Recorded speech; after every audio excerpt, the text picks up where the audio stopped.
Society says no cheating, no robbing. I mean, that's your stuff, right? You might think you can get this out of my pocket, but you can't. No robbing. There are consequences for breaking the law.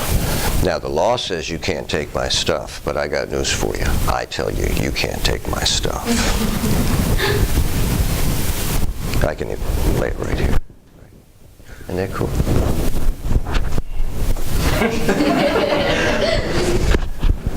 Now, this worked the formula that Aristotle told us. If the action produces a desired consequence, it's a good action, right? Did you get busted coming to school for being naked? Did you get busted for driving down the road according to the rules of the highway?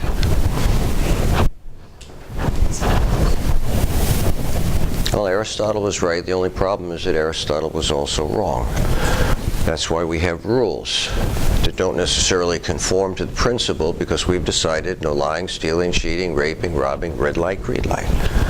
Everybody with me?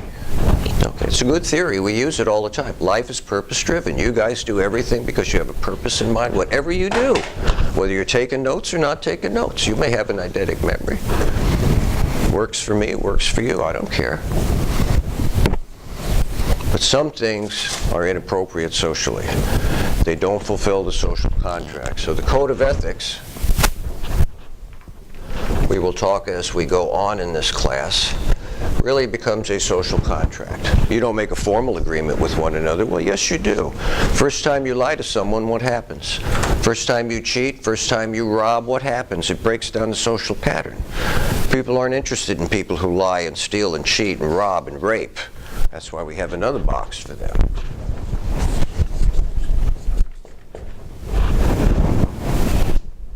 So the theory is a good theory. We accept that Aristotle's right. Teleology works. We're all purpose-driven. We're all teleologists, whether we like it or not, whether we understand it or not. Then in the late 1800s, another gentleman comes along. This is a German philosopher. His name is Immanuel Kant. And he says Aristotle got it backwards.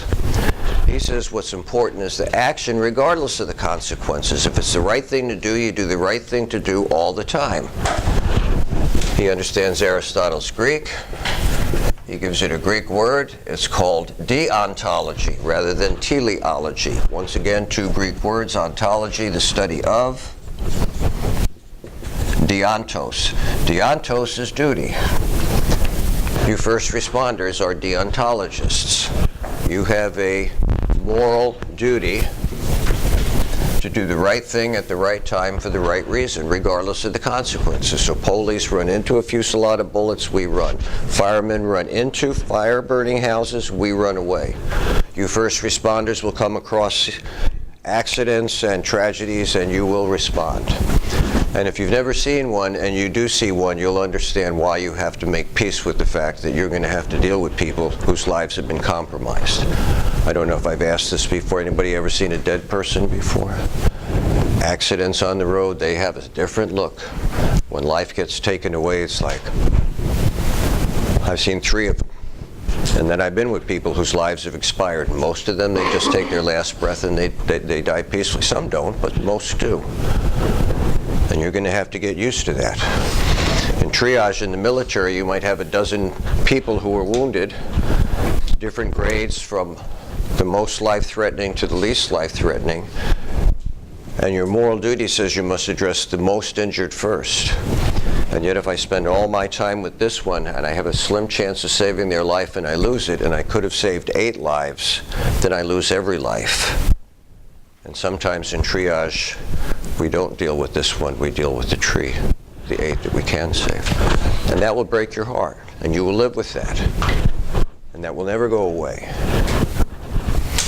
And yet moral duty requires that you do the right thing for the right reason all the time, except there are some exceptions to the rule. It's a good theory. What if a fire is burning a building and is completely consumed and a little 3-year-old girl shows up on the 3rd floor? Do I really think you're supposed to go in there and lose your life, where maybe if you didn't, you could save 20 more lives throughout your career? Well, moral duty says yes.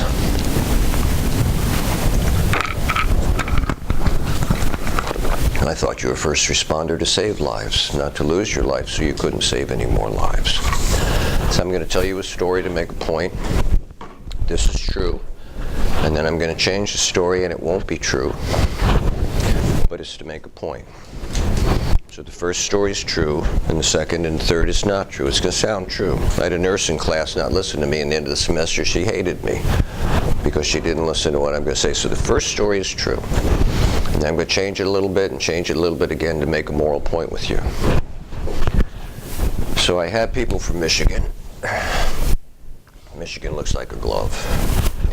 Now I'm living way up here in a town called, they call it Petoskey, I call it Petoskey. And right over here is a little village. And it's got 2 lakes. Of course, I can't remember the name of the village now. It's been a long time since I've been there. But these are supposed to be one of the 10 most beautiful lakes.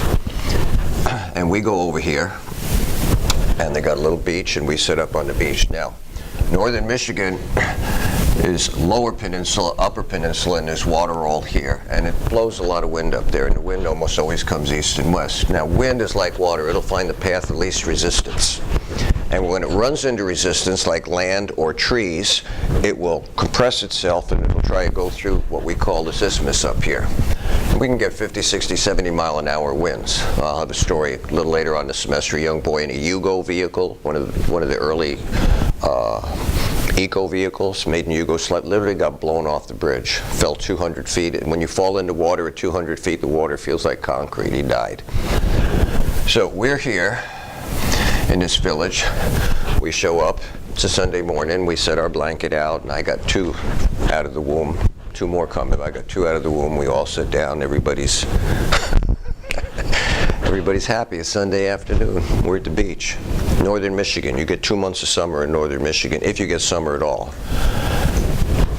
We get all settled in, and there at the edge of the lake is a little blonde-haired boy crying because he had a beach ball that got away from him. See, now the wind is coming. And we're right here, and so the wind, and it's got some trees right around the back of this beach, so it's about 10 miles an hour, maybe 15, and the wind is being blocked by the trees.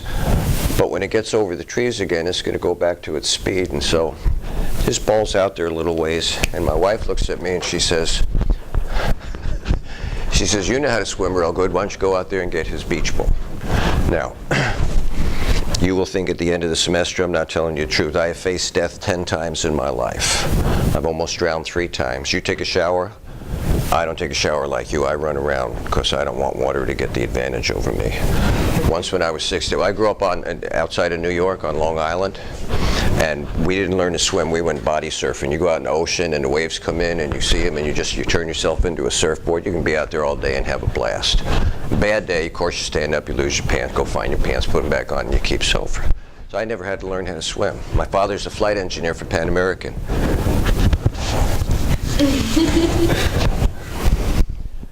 So wintertime, he'd come down to Miami and teach flight engineers. When we were 16, he decided to take the family down for Christmas vacation. So we go down, we stay at a motel. What do you find at a motel? Pool. We're wet frogs. Get on my bathing suit, go out to the pool, and I jump in. The deep end. I didn't know there was a deep end. I'd never been in a pool before. I just saw water. About the time the lifeguard saw me doing this for the 3rd time, he realized I wasn't waving hi to my mom. I was waving bye to my mom. So he literally dives in, gets me, teaches me how. There's a right way to swim. You know, in NASCAR, they draft cars. They get right up under them because the car in front is breaking wind, and you're getting just a little bit of it. Well, you swim the right way. You swim this way. And there's just, if you ever see the Olympic, well, when you see the Summer Olympics next time, when they have the 50-meter dash, they always put a camera right at the end line, and they'll show them coming here, and they'll say, watch the wave before they touch the wall, because they're pushing just enough water out to give someone just a. So you swim the right way, right? At least if you want to be professional. So I go in the water and I swim out to get this boy's balloon.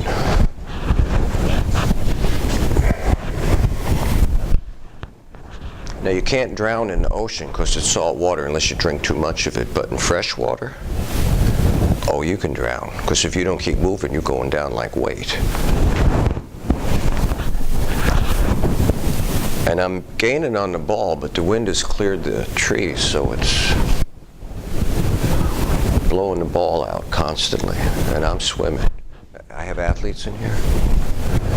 You can get your body is a chemical factory. It produces something called lactic acid. It's a mild paralytic to make your arms feel like concrete so you don't blow your heart up.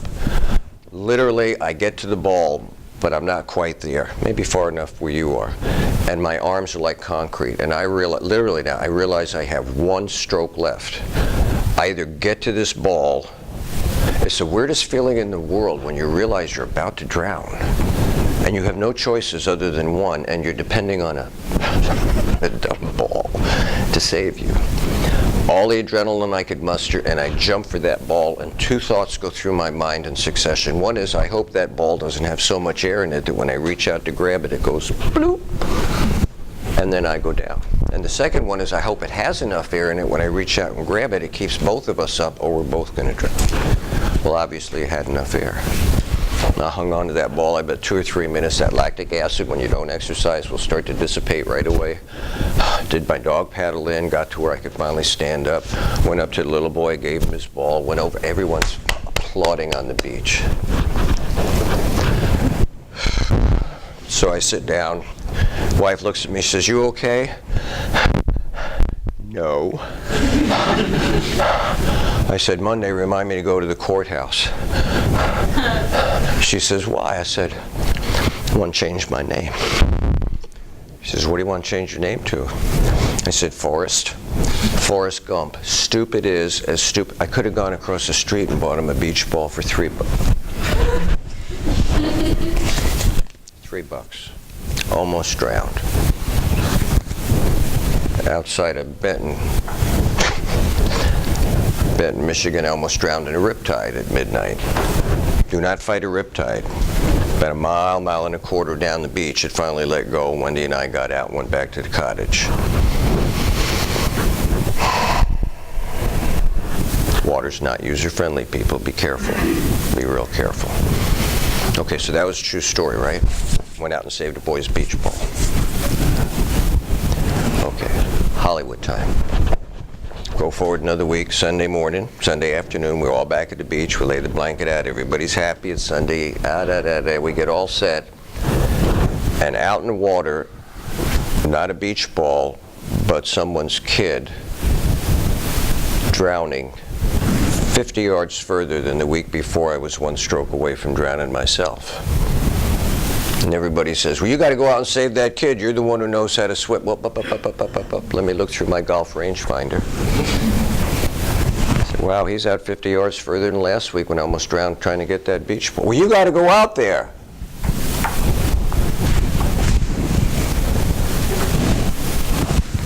There's no way I could make it. "Well, you got to go."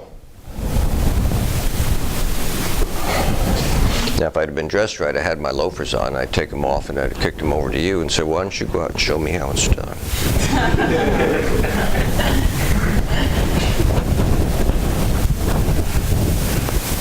Well, the kid is drowning out there.